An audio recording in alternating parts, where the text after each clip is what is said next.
Quest'anno abbiamo creato un presepe con un riferimento prima a Jesolo, quindi una barca, un pontile, il faro e poi il presepe classico con la Natività, con i Re Magi. Inaugurato questa mattina il presepe di ghiaccio a Jesolo Paese che dà la possibilità ai propri visitatori di emozionarsi e sognare durante le festività con la rappresentazione della Natività resa ancora più spettacolare dalla presenza del ghiaccio fino all'8 di gennaio. Il presepe è stato realizzato scolpendo circa 150 quintali di ghiaccio. Particolarità di questo ghiaccio è la sua limpidezza e trasparenza che viene data dall'assenza d'aria all'interno del ghiaccio stesso.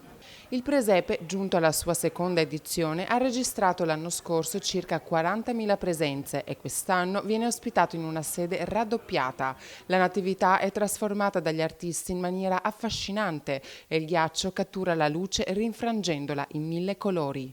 L'inaugurazione è stata celebrata dalle autorità locali con ospite d'eccezione il vescovo di Kiev, Monsignor Jaclovetsky. Un segno di vicinanza, di solidarietà che esprime il popolo italiano, i cittadini della città di Jesolo